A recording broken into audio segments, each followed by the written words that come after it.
Hello, and welcome to Michigan and Other Mayhem, the show about Michigan, murder, mysteries, histories, and other mayhem from around the world. Your hosts are Allie and Jen. Okay, Jen, let's do this thing. Allie? Jen, are you there? Allie? Yeah, I'm here. Yes. Can you hear me? I can hear you. Holy moly. So are you at the lake house right now? Yeah, and I have the phone outside, my cord running through the door. I'm sitting on the floor. I thought, oh, I could record outside. And then I thought, no, these people will think I'm weirder than I already am. Oh, I get it. Well, I always think about so I record in our spare room, and I always wonder about the neighbor on the other side of the wall and all the shit they hear me saying. Yeah, they're probably only catching like murder, him. Right? And every now and then my uncomfortable laugh, because I laugh when we talk about murder because I'm not comfortable. And I was talking to someone was talking the other day about people who laugh when they're uncomfortable, like, oh, that's disrespectful. And I was like, I do that. I laugh when I'm uncomfortable. It's just like a nervous reaction. You know what I mean? You just laugh when something comes up and you're not comfortable talking about it. You just laugh. It's not that you find it funny. And they were like, blah, blah, blah, and I was just like, whatever. It's not a comfortable laugh, motherfucker. I don't sound joyous. Right. I laughed literally at my own father's funeral at one point when I was uncomfortable. Truly. I was like, I laughed and then I was like, oh, I'm going to pay for that one. Yeah, people do that. Yeah, I really do laugh when I'm uncomfortable. Like I talk about when your brother had a vasectomy and it looked terrible. And even the nurse was like, oh my God, that's a lot of bruising. And I laughed and someone's like, why do you think it's funny? I'm like, I don't think it's funny. I'm uncomfortable that my husband's entire nutsack is purple. Okay. I don't know. So I laugh because I don't know what else to do. Okay. What do you want me to do? Cry? Right. Or holding frozen peas up to it. What do you want me to do?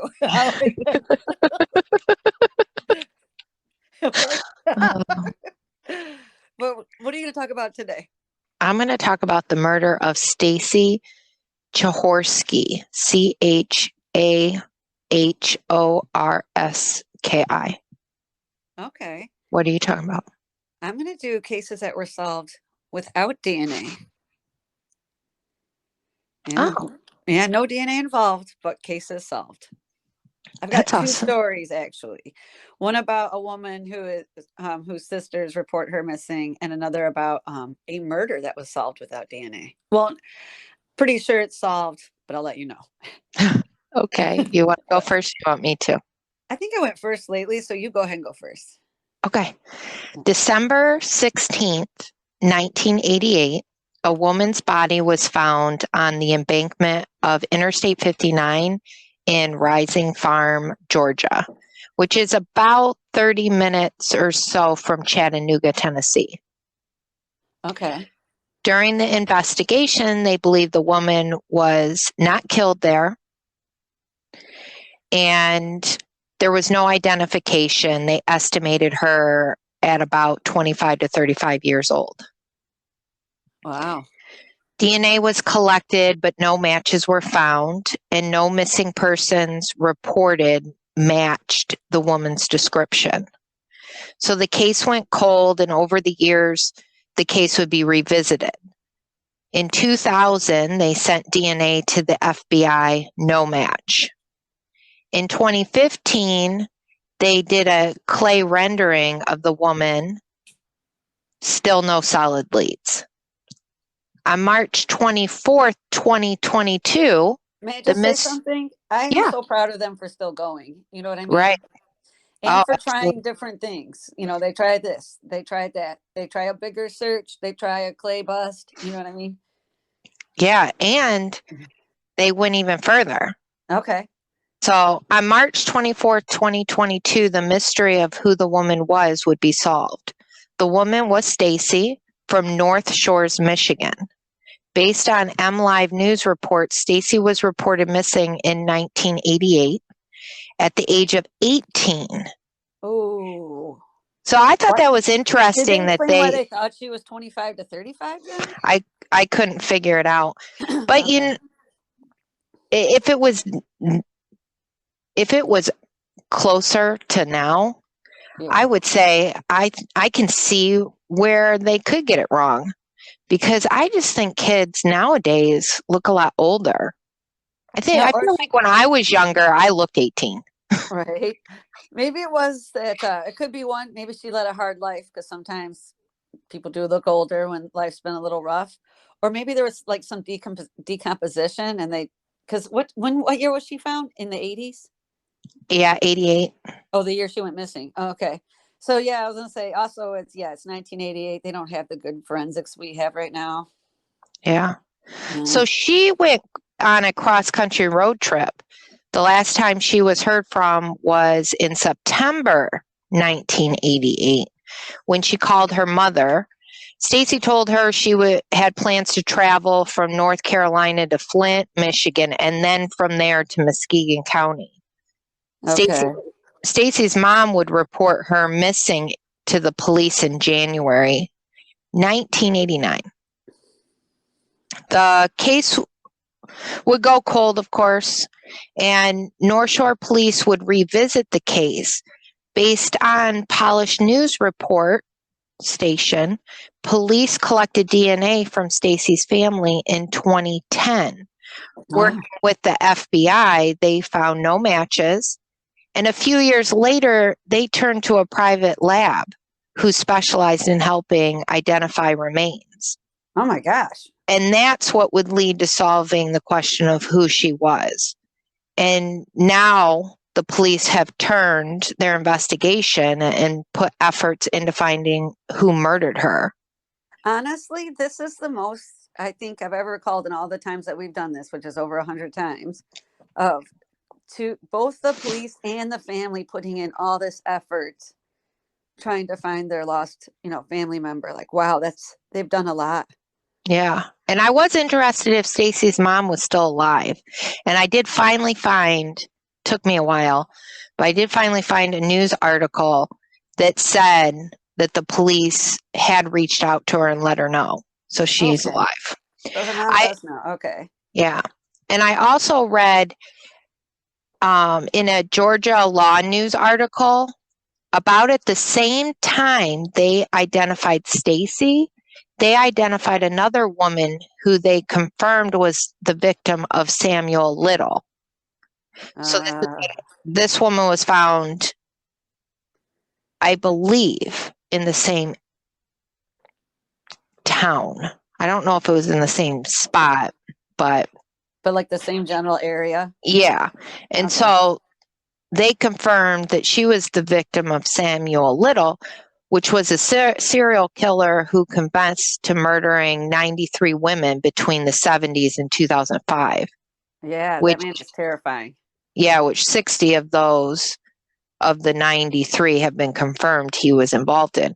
Yeah. He killed across 19 states, which in my mind, he could be a suspect in Stacy's murder, but I couldn't find any news reports talking about that. Yeah, as I say, he drove a truck and would kill women. He's the one that in prison would draw pictures and would show photos that he had of the women. That's how they were able to confirm a lot of shit. He's dead now. He died recently, but he would paint paintings of them, of the women that he murdered. He's disgusting. Absolutely. All right, hit me with what you got. Okay. I have got my information from Newsweek, Fox 59, lawandcrime.com, and krcrtv.com. So it starts with the first one I look into is Marilyn McMichael. And she was a citizen of New York City in the state of New York. And she lived in the South Jamaican houses in Queens. She was 54 years old in 2020. The building was owned by the New York City Housing Authority, and Marilyn lived on the 7th floor. So let me just explain this because it comes up later. So Marilyn grew up in the foster system. And when she was a teenager, she lived in a foster home with two parents. Now, they did not adopt her, so they're not her adoptive parents, but they're her foster parents. She eventually ages out of the system. And in that foster home, she was raised with 4 sisters, 2 of them being Simone Bess Jones and Shamar McElrath. Now, Marilyn had grown up with the 4 girls in the home, and they all age out of the system. They're not adopted. They are not legally bound to each other, and they're not blood relatives. Okay, I'm just making sure because this really plays into later when they go to look for them.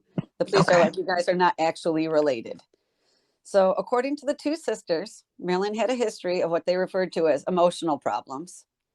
And in June of 2020, Marilyn's sisters said that they had talked to her and she expressed that she wanted to go to the hospital. And her sisters believed her to be manic because when they said emotional problems, she's bipolar, is what they're trying to say. And they explained to her that due to the pandemic, it's really hard to go to the hospital, be part of hospital intake. So later on, Simone and Shamar would go to Marilyn's apartment door after their phone conversation and they knock, but she doesn't answer. And this wasn't abnormal behavior for Marilyn. She is, her sisters claim that she's gone years without contact with them before, but they are kind of worried because she said she wasn't feeling well. And even though she sounded healthy, they're worried. Mhm. So time continues. Another year goes by, and now they're really concerned about Marilyn. It's like, okay, it's been a year. So January 26, 2022, the sisters file a missing persons report for Marilyn McMichael. They had called 911 and they were later met with an employee at the housing authority. And the housing employee was able to determine that Marilyn had not paid rent in a year. Okay. But the pandemic's going on, so they're not doing the rent thing. And at first, the police told the sisters that they could not file a missing person report on Marilyn because they were not legally adopted together and they were not next of kin. That's So, ridiculous. Isn't that fucking ridiculous? Like, you don't have to be related to someone to know that they're missing. So Yeah, what Simone, happens if you don't have anyone? exactly. That's the craziest thing I ever heard. So Simone and Shamar, they're told that their parents were listed as the emergency contacts, right? So then the sisters explain that their parents have been dead for 20 years and nobody's going to be filing paperwork on Marilyn's behalf if it's not them. So at one point, they do get an officer to meet them at the housing unit. And Shamar and Simone heard him complaining about having to be on a quote, stupid call, end quote, to come look for the sister. The housing employee and the officer went to Marilyn's apartment, but their key didn't work and she didn't answer the door. So they were like, sorry, they just gave up and left. So now the sisters don't know what to do, right? They don't have any other form of recourse. They don't know how to check on Marilyn.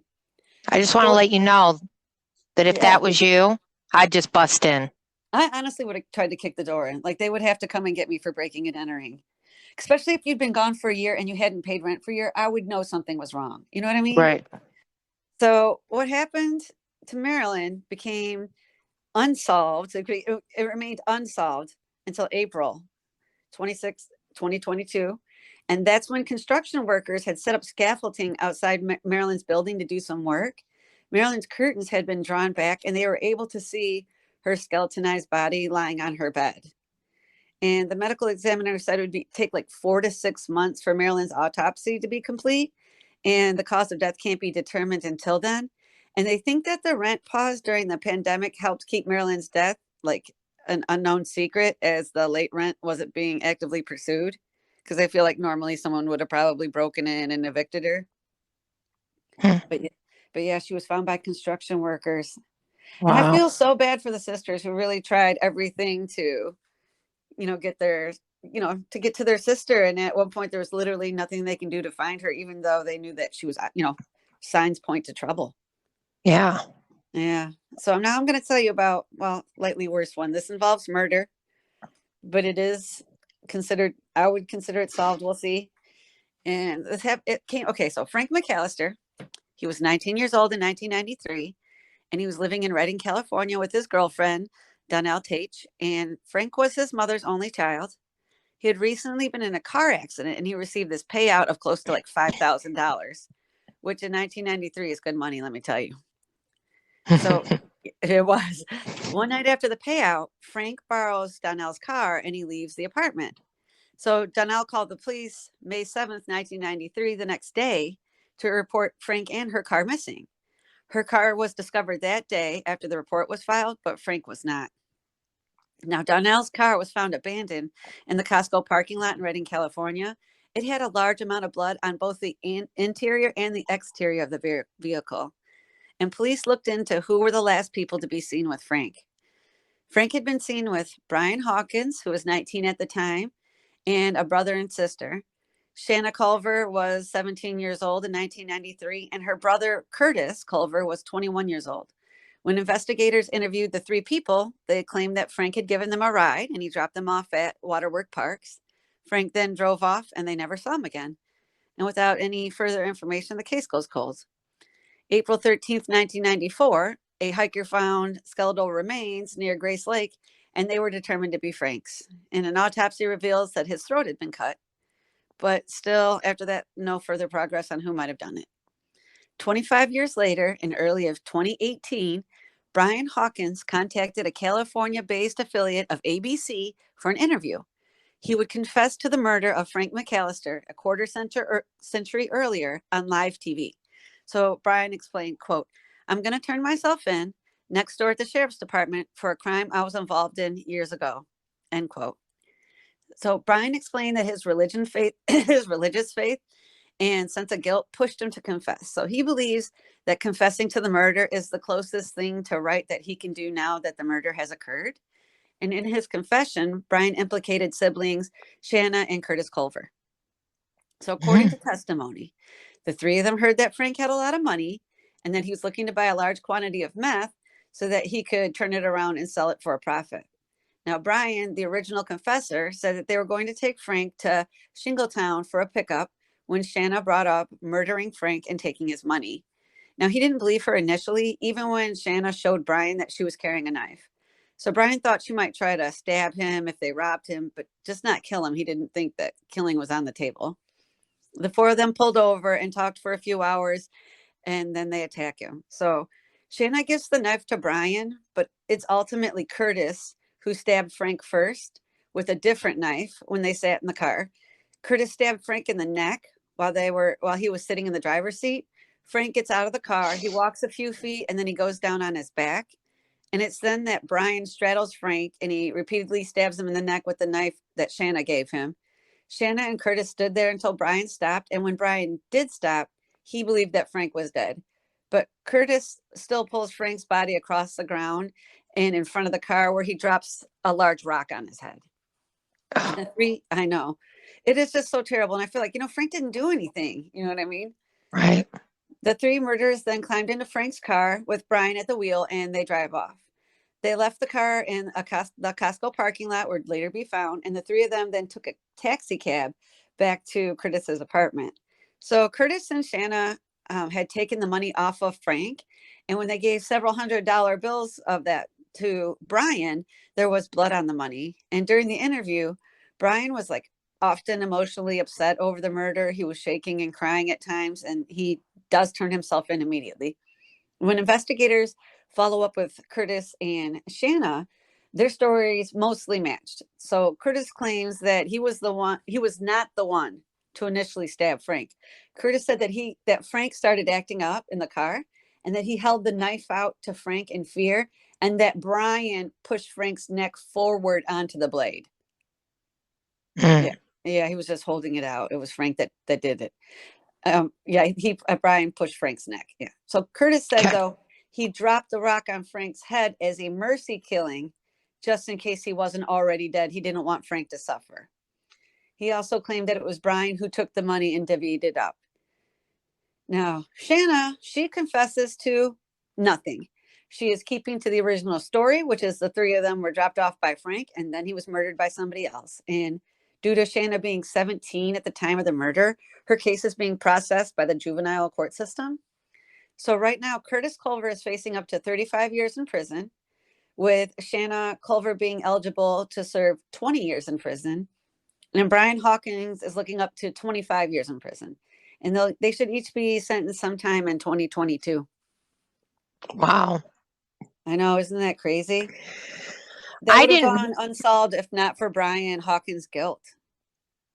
Right. I didn't realize that years later, if you did a crime when you were underage, that you still go through that part of the court. Go through the juvenile court system. I know. But I thought they must be used to this. It must, this can't be the first time someone, you did something as a kid and an adult and you get caught as an adult. You know what I mean? Right. I would just. We think it's weird because we don't really see it, but I'm sure you know what I mean?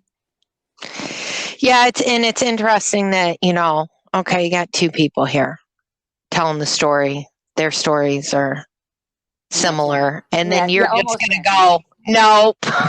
I know. They're both wrong. Yeah. I don't know what they're talking about. That's not what happened. Yeah.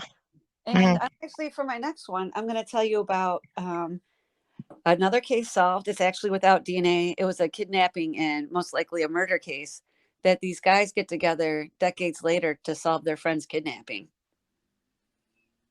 And I'm swooping in with the Dearborn Heights, Michigan serial killer. Oh, okay. Okay. All right. Well, I will talk to you later. All right. All right. You have a good one. You too. Bye. All right, bye.